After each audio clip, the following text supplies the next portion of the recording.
বন্ধুরা, আজকে আমি যে রোগটি সম্পর্কে একটু বলবো বা কিছু মেডিসিন, হোমিওপ্যাথিক মেডিসিন সম্পর্কে বলবো, সেই রোগটিকে আমরা শর্টে, আজকাল তো ডায়াগনোসিস অনেক সব হয়ে আসে বিভিন্ন জায়গা থেকে।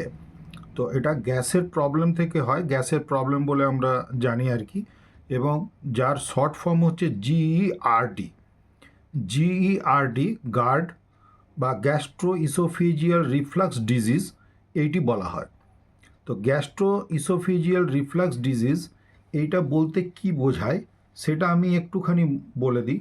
এটি হচ্ছে একটি chronic digestive problem, digestive disorder, chronic digestive disorder, যেখানে স্টমাক তার অ্যাসিড সিক্রিশন এমনি তো নর্মালি করে, কিন্তু সেই অ্যাসিডটা যখন ফ্রিকোয়েন্টলি ইসোফেগাসের দিকে, অর্থাৎ যে আমাদের ফুড পাইপ বলা হয়, ফুড পাইপের দিকে যে ফ্রিকোয়েন্টলি মানে ফ্লো ব্যাক করে দেয়, যেটা মানে আমাদের অ্যাকচুয়ালি পেরিস্টোলাইটিক মুভমেন্টের দ্বারা স্টমাক থেকে ডাউনওয়ার্ডস হওয়ার কথা, তার জায়গায় ওটাকে আপওয়ার্ডস করে দেয়, সেটাকে রিফ্লাক্স বলা হয়। এবং এর কারণে কি হয়? এর কারণে তার গলায় জ্বালা বা পেটে জ্বালাও অনুভব করতে পারে। আর বিশেষ করে হার্ট বার্ন বলা হয়, হার্ট বার্ন, বুকের ওইখানটা জ্বালা জ্বালা ভাব হয়। এবং রিগার্জিটেশন, অর্থাৎ খাবারের টুকরো বা খাবারটা যেন মুখ দিয়ে উপর দিকে উঠে আসে। এই রকম কন্ডিশনটাকে বলা হয় গার্ড বা গ্যাস্ট্রো ইসোফেজিয়াল রিফ্লাক্স ডিজিজ বলে ডায়াগনোসিস করা হয়। তো এটি আজকাল আমাদের কাছে অনেক পেশেন্ট আসছে, তারা হয়তো বহু জায়গায় দেখিয়েছে, খুব বড় বড় জায়গাতেই দেখিয়েছে, এমনকি ভেলোর থেকেও ফিরে এসছে, এমনও হয়। তো ব্যাপার হচ্ছে যে এই নাম দেখে ভয় পাওয়ার কিছু নেই। এটি কিন্তু একটি মানে ডাইজেশনের প্রবলেম, এবং সেটি ক্রনিক বহুদিন ধরে ভুগতে ভুগতে এরকম পেশেন্টের ক্ষেত্রে হয়ে যায়। তো এটা নিয়ে ভয়ের কিছু নেই, এবং এই পারপাসে আমাদের হোমিওপ্যাথিতে কিন্তু বেশ কিছু ভালো ওষুধ আছে। তার মধ্যে বলতে গেলে যদি আমরা প্রথমেই নাক্স ভূমিকার কথা বলি, তাতে কিন্তু কোনো ভুল হবে না। নাক্স ভূমিকা এই ওষুধটি আমাদের হোমিওপ্যাথিক চেম্বারে, সব চেম্বারেই থাকে এবং খুবই পরিচিত একটি ওষুধ।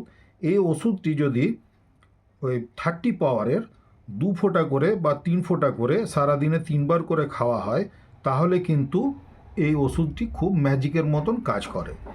এই ওষুধটি কাদের ক্ষেত্রে বেশি প্রযোজ্য হবে সেটি বলে দিই, কেননা আমাদের তো পেশেন্টের সিমটমস অনুযায়ী দিতে হয়। কারুর জন্য পার্টিকুলার কোনো রোগের জন্য মেডিসিন বলে দিলে হয় না। আমাদের ওষুধটা পার্টিকুলার পেশেন্টের জন্য, কোনো পেশেন্টের জন্য পার্টিকুলার মেডিসিন হয়। তো সেই হিসাবে আমাদের দেখতে হবে যে যে পেশেন্টের হয়তো রাত জাগা বেশি, অর্থাৎ এখনকার দিনে এই যে সাইবারে আরে যারা সব কাজ করে, রাতে দিকে রাত জেগে জেগে কাজ করতে হয়, তাদের জন্যে। যারা খুব গরম মশলাযুক্ত রিচ স্পাইসি ফুড, আজকালের দিনে কম বয়সী যে ছেলেরা এই কম্পিউটার সেক্টরে কাজ করে, তাদের ক্ষেত্রে বিশেষ করে এটি খুব কাজে দেবে, কেননা তারা রাতও জাগে এবং বাইরে মশলাযুক্ত খাবারও খায়। এর সাথে যদি কারুর নেশা থাকে, অর্থাৎ অ্যালকোহল নেওয়া অভ্যাস থাকে, সেটি আমি ছেলেদের ক্ষেত্রে বলবো না, যদি কেউ কোনো রকমে অ্যাডিক্টেড হয়ে যায়, তাদের ক্ষেত্রেও কিন্তু এই ওষুধটি খুব ভালো কাজ দেবে। এবং তাদের ক্ষেত্রে একটি খুব ভালো সিমটমস পাওয়া যাবে, সেটা হচ্ছে তাদের কিন্তু কনস্টিপেশন হয়।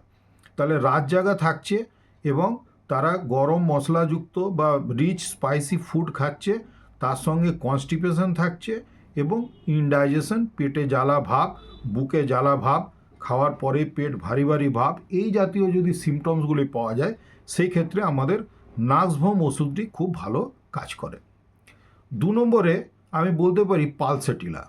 যদিও পালসেটিলা বিভিন্ন ধরনের, আমাদের সব ওষুধই বিভিন্ন ধরনের সিমটমসে কাজ করে, তো পালসেটিলারও বহু কাজ আছে, তার মধ্যে কিন্তু ডাইজেস্টিভ সিস্টেমের উপরেও কাজ আছে। যদি বিশেষ করে খুব বেশি মাত্রায় চর্বিযুক্ত কেউ খাবার খায়, অর্থাৎ মাংস হয়তো খেয়েছে, খাসির মাংস বিশেষ করে যদি খেয়েছে, বা ঘি জাতীয় খাবার, ঘিয়ে মানে ভাজা, হ্যাঁ, বেশ চপচপে করে ঘিয়ে ভাজা কোনো জিনিস খেয়েছে, তেলের লুচি বা ঘিয়ের লুচি এই জাতীয় খাবার খেয়ে থাকলে, খাবার পরে মুহূর্তেই যদি তার ইনডাইজেশন হয় বা এই গার্ড হয়, অর্থাৎ গ্যাস্ট্রো ইসোফেজিয়াল রিফ্লাক্স ডিজিজ এইটি যদি হয়ে থাকে, এমন হিস্ট্রি হতে পারে তারা হয়তো অনেক দূরে দূরে দেখিয়ে এসছে, কিন্তু তার আসল কারণটা কি? সে হয়তো এই যে রোগটা যার হয়েছে তার আগে মুহূর্তে সে হয়তো প্রচণ্ড পরিমাণে ঘি খেত। এই রকম সিমটমস আমাদের কজেশন বলে বের করে নিতে হয়, যে রোগটার কারণ কি। কজেশনের উপরে আমাদের একটু জোর দিতে হয় যে কারণটা কি। সেই কারণ হিসাবে যদি এরকম জানতে পারা যায় তার চর্বি জাতীয় খাবার খাওয়ার জন্যে বা ঘি জাতীয় খাবার খাওয়ার জন্যে তার এই রোগটির সূত্রপাত হয়েছে, সেই ক্ষেত্রে কিন্তু আমরা পালসেটিলা এই ওষুধটি কিন্তু খুব ভালো কাজ করে। এবারে 3 নম্বরে যদি আমরা বলি লাইকোপোডিয়াম ওষুধটিও কিন্তু খুব ভালো হোমিওপ্যাথিক ওষুধ এবং বিভিন্ন রোগের ক্ষেত্রে কাজ দেয়। তার মধ্যে এইটাই, যদি লিভারের কোনো ক্রনিক রোগ থাকে সেই অবস্থাতে কিন্তু এই লাইকোপোডিয়াম ওষুধটি খুব ভালো কাজ করে। লিভারের হয়তো ক্রনিক প্রবলেম আছে, তার সঙ্গে ইনডাইজেশন, কনস্টিপেশন হয়ে গেছে, গ্যাস খুব পেটে এবং বুকে জমে থাকে। আর একটা জিনিস এর বিশেষ লক্ষণ পাওয়া যাবে, এই রোগী কিন্তু বিকেলের দিকে, বিকেল 4টে থেকে 8টা পর্যন্ত যেন রোগের বৃদ্ধি পায়, অর্থাৎ গ্যাসের যে কষ্ট, বুক জ্বালা বা একটা ইরিটেবল সেন্সেশন হয়তো গলাতে বা বুকের মধ্যে, পেটের মধ্যে, এইগুলি সবই যেন রোগ লক্ষণগুলো কিন্তু তার ওই বিকেল 4টে থেকে রাত 8টার সময় এই পিরিয়ডটাতে বেশি মাত্রায় হবে। এই যদি সিমটমসটি পাওয়া যায়, যদি পেশেন্ট বলে দেয় যে ডাক্তারবাবু আমার যে কোনো কিন্তু সিমটমসগুলি যেন আমার বিকেল 4টে থেকে 8টার মধ্যে বাড়ে, সেই সময় আমরা লাইকোপোডিয়ামটি দিতে পারবো। এরপরে আসি 4 নম্বরে, আমরা চায়না মেডিসিনটিকে রাখতে পারি। চায়না ওষুধটিও খুব ভালো, চায়না অফিসিনালিস। এই ওষুধটি কিন্তু বিশেষত যারা দুর্বল, বেশ রোগগ্রস্ত, রোগে ভুগতে ভুগতে খুবই যেন নেতি পড়েছে, সুস্থ হয়ে পড়েছে, রুগ্ন হয়ে পড়েছে, এই মতন অবস্থায় তার সঙ্গে যদি পেটের কোনো প্রবলেম এসে বলে, অর্থাৎ পেটের জ্বালা ব্যথা, অল্প একটু খেলেই যেন পেট ভারী ভারী হয়ে যায়, এই ধরনের অসুস্থ চেহারার যদি রুগী হয়, তখন তার ক্ষেত্রে আমরা এই চায়না ওষুধটির কথা ভাবতে পারি। এটি খুব ভালো কাজ করে। এছাড়াও আমার স্পেশাল নিজস্ব এক্সপিরিয়েন্স, আমি কিন্তু এই রোবিনিয়া ওষুধটি দিয়ে খুব ভালো কাজ পেয়েছি। রোবিনিয়া ওষুধটি আমি অনেককেই দিই এবং দিলে গ্যাস, অম্বল যাই হোক না কেন, তার সঙ্গে এই গার্ড ডিজিজটিও চলে আসছে, গ্যাস্ট্রো ইসোফেজিয়াল রিফ্লাক্স ডিজিজ। এটা আমি বারবারই বলছি, কেননা আজকাল ডায়াগনোসিস হয়ে আসে যখন এইগুলোই হয়ে আসে, বা আইবিএস বলে আসে, ইরিটেবল বাউল সিনড্রোম। তো ব্যাপার হচ্ছে যে এই যে রোগের নামগুলো, এই রোগের নামগুলো দিয়ে আমাদের ভয় পাওয়ার কিছু নেই। রোগ যাই হোক না কেন, আমাদের সিমটম সিমিলারিটি দেখে মেডিসিন দিলে আমরা কাজ পাবো। তো রোবিনিয়ার ক্ষেত্রে কি, রোবিনিয়ার ক্ষেত্রেও এখানে গ্যাস, অম্বল, পেটে জ্বালা এবং প্রচণ্ড হয়তো খাবার পরে তার পেট ভারী ভারী ভাব লাগে, গ্যাসটা যেন উপর দিকে উঠে আসতে চায় কিন্তু ওঠাতে পারে না, এই রকম একটা ব্লকিং সেন্সেশন একটা তার ক্ষেত্রে কাজ করে। এই মতন অবস্থায় রোবিনিয়া ওষুধটি কিন্তু খুব ভালো কাজ করে। আরেকটি ওষুধের কথা বলবো, এইটি বলে শেষও করব, কেননা এইটি বেশ আমাদের খুবই ব্যবহৃত ওষুধ। তবে ওষুধটি খুব সাবধানে ব্যবহার করতে হয়, জেনে শুনে ভালো করে বুঝে শুনে দিতে হবে। সেই ওষুধটির নাম হচ্ছে সালফার। ওষুধ আরও অনেক আছে, তো সালফার এই ওষুধটিও এখানে খুব ভালো কাজ করে।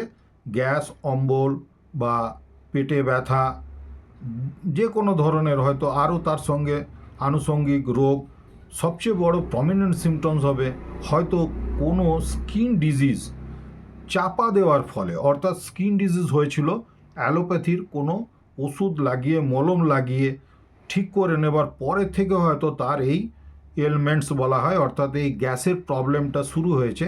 এই মতন অবস্থায় কিন্তু আমরা সালফারের কথা ভাবতে পারি। সালফার প্রথমে হয়তো এমনও হতে পারে 1 ডোজ বা 2 ডোজ দিয়ে দিতে হবে, দেওয়ার পরে তারপরে কিন্তু অন্য মেডিসিন হয়তো সিমটমস বেসিসে এলে সেটা দেওয়া যেতে পারে। তো বন্ধুরা, আজকে এই ভিডিওটিতে এইগুলি নিয়েই আলোচনা করলাম। এই আলোচনাটি যদি তোমাদের বেশ ভালো লাগে তাহলে একটি লাইক করে দিও, আর বন্ধু বান্ধব ও ফ্যামিলি মেম্বারদের মধ্যে শেয়ার করে নিও। আর আমার চ্যানেলে যদি নতুন হয়ে থাকো তাহলে সাবস্ক্রাইব করে নিও আর বেল আইকনটি অন রাখবে। আমি কিন্তু এই ধরনের এডুকেশনাল ভিডিও আমি ইদানিংকালে আমি করতেই থাকছি। তোমাদের হয়তো এগুলো খুবই সুবিধা হবে। আমি এই ওষুধগুলি বাজার থেকে কিনে খাওয়ার জন্য উৎসাহ দিতে চাইছি না। এইটি আমার জুনিয়র যে হোমিওপ্যাথিক প্র্যাকটিশনার্স আছো তাদেরকে আমি কিছু আমার যে প্র্যাকটিক্যাল যে নলেজ সেইটুকু আমি পারসিউ করার জন্য এই ভিডিওটি বানালাম। ধন্যবাদ, সকলে খুব ভালো থেকো। আর আমার এই ভিডিওটি দেখে কেমন লাগলো কমেন্টস দিতে ভুলো না। যদি কমেন্টস দাও বা অন্য কোনো রোগের বিষয়ে যদি জানতে চাও এটা আমাকে কমেন্টস করে জানাবে এবং আমি ওই রোগের উপরে বা ওই মেডিসিনের উপরে আমি আরও ভিডিও করার চেষ্টা করব। ধন্যবাদ, সকলে নিজের শরীরের উপরে খুব ধ্যান দিও, খুব ভালো থেকো।